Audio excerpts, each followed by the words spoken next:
अच्छा, तो आज के इस लेक्चर में हम बात करेंगे प्लांट और एग्रो बैक्टीरियम ट्यूमेफिशियंस का आपस में जो रिलेशनशिप है। ये दो इम्पॉर्टेंट ऑर्गेनिजम्स जो रिलेशनशिप एस्टेब्लिश करते हैं, जिसके बाद प्लांट्स को डिजीज़ होती है जिसको हम ट्यूमर कहते हैं। ट्यूमर के फॉर्म में आप एक डिजीज़ देखते हैं तो उसका एक मॉलिक्यूलर लेवल देखते हैं, इसका मॉलिक्यूलर साइड जो है वो देखते हैं कि वो किस तरह से प्लांट्स को इफ़ेक्ट करते हैं।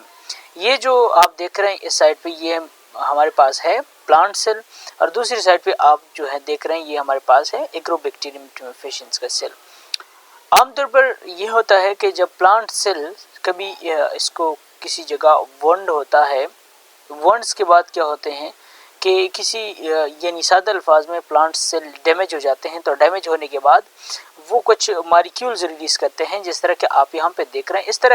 इस तरह के मॉलिक्यूल्स वो रिलीज़ करते हैं साइटोप्लाज्म से डायरेक्टली। ये जो मॉलिक्यूल्स होते हैं ये फिनोलिक्स कहलाते हैं, और इसमें कुछ शुगर मॉलिक्यूल्स भी होते हैं। अब यहाँ पे ये जो मॉलिक्यूल्स प्लांट सेल से रिलीज़ करते हैं, ये प्लांट सेल है इस साइड पे। अब ये प्लांट सेल से जो मॉलिक्यूल्स रिलीज हो जाते हैं वो काम करते हैं as a signal for bacteria, क्योंकि इस बैक्टीरिया के ऊपर, बैक्टीरिया के सरफेस के ऊपर कुछ प्रोटीन्स है जो कि यहाँ पे आप देख रहे हैं। ये प्रोटीन जो है ये है विर ए प्रोटीन्स, राइट। ये विर ए प्रोटीन्स के ऊपर जैसे ही ये सिग्नल, ये प्लांट के जो मॉलिक्यूल प्लांट से रिलीज हुए हैं, जैसे ही ये इसके ऊपर टच हो जाते हैं तो विर ए जो प्रोटीन है यहाँ पे वो एक्टिवेट हो जाता है। और वो एक्टिवेशन के बाद क्या करता है कि उसके पास इसके साथ एक और प्रोटीन अटैच है बैक्टीरियल सेल के अंदर, तो वो एक्टिवेट हो जाता है। अब देखें बात कहाँ से शुरू हुई है, प्लांट्स से शुरू हुई है। प्लांट्स क्या रिलीज करते हैं, प्लांट्स फिनोलिक मॉलिक्यूल्स रिलीज करते हैं या शुगर मॉलिक्यूल्स रिलीज करते हैं उस पार्ट से जो डैमेज हुआ है। उसके बाद ये बैक्टीरियल सेल्स जो इसके अराउंडिंग में है वो एक्टिव हो जाते हैं। एक्टिव होने के बाद क्या करते हैं कि इसका विर जी दूसरे प्रोटीन को एक्टिवेट करता है। अब ये थर्ड स्टेप है। तो फोर्थ स्टेप में क्या होता है कि ये जो विर जी है यहाँ पे वो एक्टिवेट करता है यहाँ पे एक जीन को, एक रीजन को एक्टिवेट करता है। यहाँ पे एक रीजन आप देख रहे हैं, ये वाला रीजन, ये जो रीजन है इसको कहते हैं विर रीजन। विर रीजन को दूसरे अल्फाज में हम वायरुलेंट रीजन भी कह सकते हैं। इसके अंदर कुछ जीन्स होते हैं जो कि इनकोड करते हैं इंपॉर्टेंट प्रोटीन्स को, लाइक विर D1, विर D2, और इसके अलावा हमारे पास है E2 और विर F वगैरह। ये सारे जो हैं वो यही विर रीजन बनाती हैं।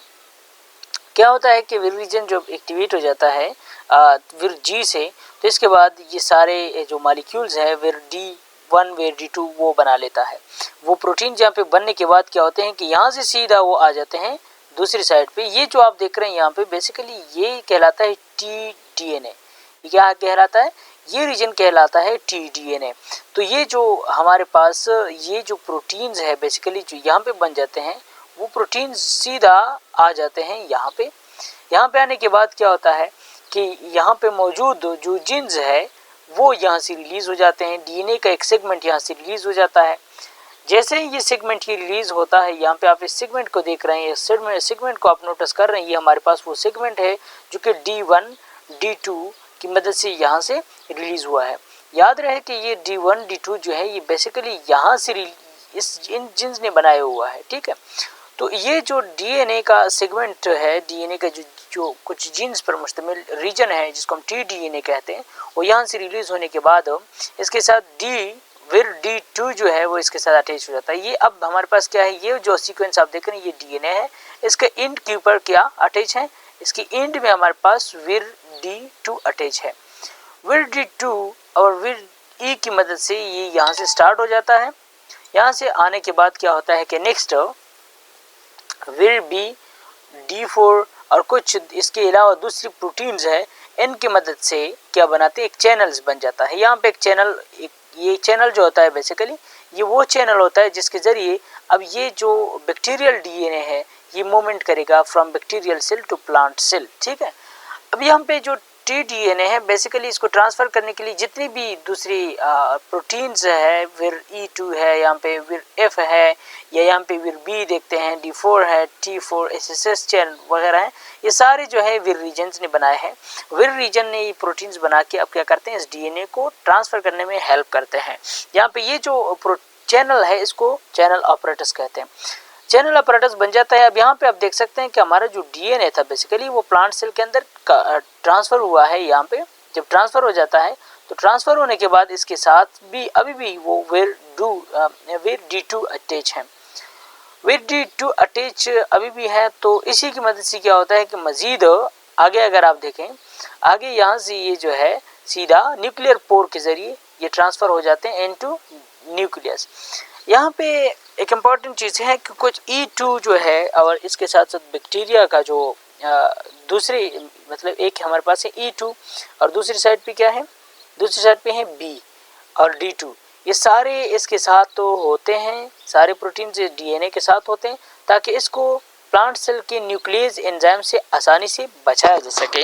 न्यूक्लियस एंजाइम से बेसिकली इसको बचाते हैं यही प्रोटीन्स और फिर आखिरकार इसको प्लांट सेल तक पहुंचाते हैं।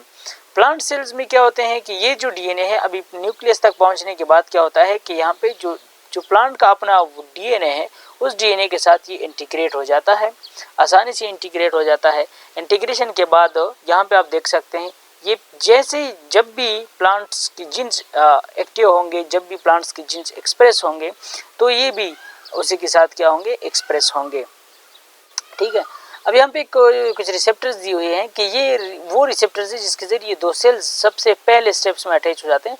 लेकिन बेसिकली जो प्रोसेस होता है, जो प्रोसेस है वो तो ये है कि फिनोल्स की मदद से बैक्टीरिया अट्रैक्ट हो जाते हैं प्लांट सेल की तरफ और इसके बाद इसके इन रिसेप्टर्स के ज़रिए दोनों सेल्स अटैच हो जाते हैं।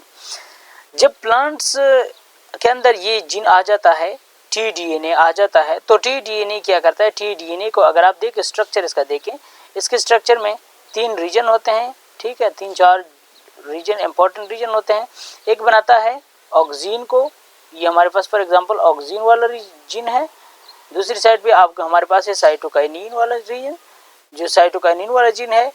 ठीक है, और तीसरा हमारे पास जो है वो है ओपीन वाला जीन। यहाँ पे जो सबसे इम्पोर्टेंट है वो यही ओपीन वाला है, जो नंबर 3 आप देख रहे हैं, ओपी मैंने यही लिख दिया यहाँ पे, सबसे इम्पोर्टेंट ये है।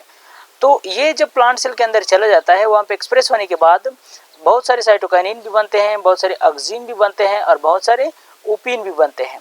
तो जितने ज़्यादा ओपीन बन जाए उतना ज़्यादा बैक्टीरिया को फ़ायदा है। मतलब प्लांट सेल्स के ज़रिए ओपीन बनेंगे, ओपीन रिलीज़ होंगे और ये ओपीन जो है ये बैक्टीरियल सेल क्या करेंगे, इस्तेमाल करेंगे। दूसरी साइड पे साइटोकाइनिन रिलीज़ होंगे, ऑक्सीन रिलीज़ होंगे, ये तो प्लांट ग्रोथ हार्मोन्स है। इन ग्रोथ हार्मोन्स की वजह से क्या होगा, इन ग्रोथ हार्मोन्स की वजह से बेसिकली क्या होगा, इन ग्रोथ हार्मोन्स की वजह से सेल डिवीजन एक्टिव होगी। जो सेल डिवीजन है मतलब जो सेल्स है, प्लांट सेल है, वो बहुत तेज़ी से डिवाइड होगा। एक सेल है वो 2 में कन्वर्ट हो जाएंगे। ठीक है, इस तरह 2 से 4 और 4 आगे जाए इस तरह से, तो वहाँ पे क्या हो जाएगा, एक ट्यूमर बन जाएगा। मास ऑफ सेल्स वो एक जगह पे बन जाएगा जिसको हम ट्यूमर कहते हैं। तो बेसिकली इस प्लाज्मिड के अंदर टी डीएनए है और टी डीएनए के अंदर ट्यूमर इंड्यूसिंग जीन है। इसमें से ये जो साइटोकाइनिन है, ये जो ऑक्सीन है, ये जीन्स प्रेजेंट है। इसी वजह से इस प्लाज्मिड को टीआई प्लाज्मिड भी कहते हैं। तो आज के इस लेक्चर में हमने टीआई प्लाज्मिड को समझा, टीआई प्लाज्मिड और इसके जो इफ़ेक्ट्स है प्लांट के ऊपर या बैक्टीरिया का जो रिलेशनशिप है प्लांट के साथ, इसको हमने समझने की कोशिश की यहाँ पे। ठीक है, तो नेक्स्ट वीडियो में हम बात करेंगे नेक्स्ट टॉपिक के ऊपर जिसमें हम टीआई प्लाज्मिड के स्ट्रक्चर को डिस्क्राइब करेंगे डिटेल से। सो तब तक के लिए काफ़ी है। Thank you for watching.